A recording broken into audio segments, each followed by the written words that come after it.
Hello and welcome back to Fantastic Finances. So I wanted to do a really quick video because I had a lady contact me this week and she says that she is working with a $300 credit card and wanted an example of how to use that credit card in Velocity Banking.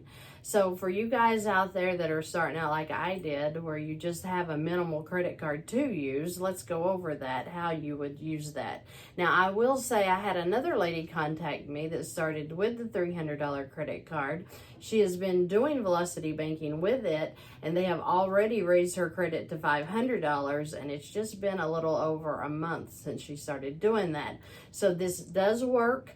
And if you don't have access to a credit card at this time or your credit won't allow it, you can go by your credit union, tell them that you would like a secured credit card, put some money towards that. Like if it's a $500 credit card that you are getting, they'll probably require $550 to be put into that. Now that seems like that's kind of crazy, but to build your credit, that's all it takes. And if it takes you having to put some money aside to get that secured credit card started, you need to do that, because once your credit builds just a little bit, you will be able to get credit cards without securing it with cash, okay? So let's begin.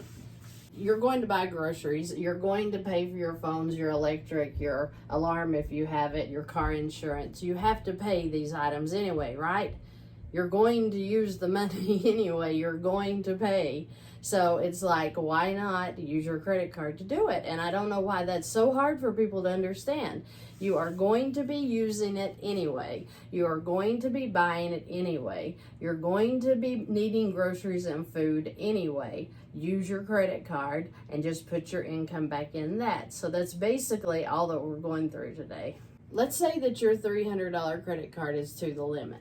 You would automatically set up one of these items to come out, whether it be your electric, your phone, maybe your car insurance, if you wanted to do it that way, or if you wanted to use it for your groceries when you go to the grocery store. So if you have $300 on it, take from your income and put the $300 in it to pay it off, because you are going to be using it for these items, and maybe you have more. There's all kinds of things that we use cash for. So whatever it is that you know you're going to be buying this week, put your income into that credit card first, pay that thing off, and turn around tomorrow and use your money in it. It's that simple. So if you put your $300 income in here, brings it to zero, then if you're having your phones automatically come out, that's terrific. You can do that once a month, right?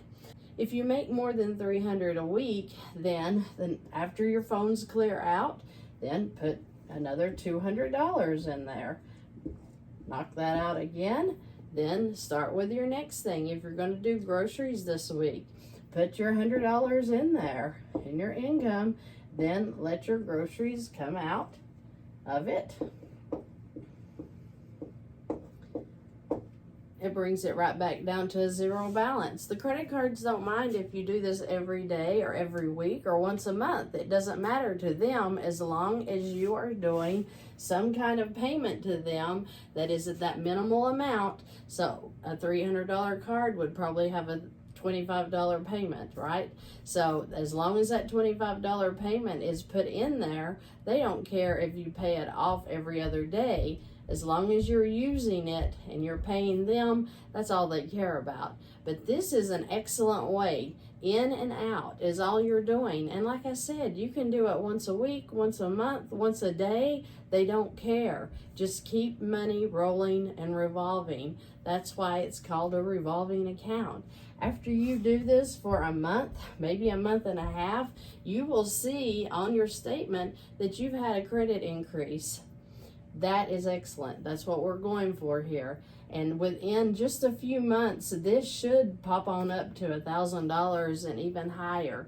And you will see that it increases your credit score, which ultimately increases the credit limits that these cards are giving you, which ultimately will help you pay off your debt. So it's very important that we build our credit, that we're obtaining new credit, we're getting higher limits. That's what leads us into wealth. So I hope that this little short video gives you an idea of what I'm talking about when I'm saying you can do velocity with any amount of card. It doesn't have to be a $10,000 card. You can start out just like this, working to build your credit up. If you have any questions or comments, please leave them below, and I hope you guys have a terrific day.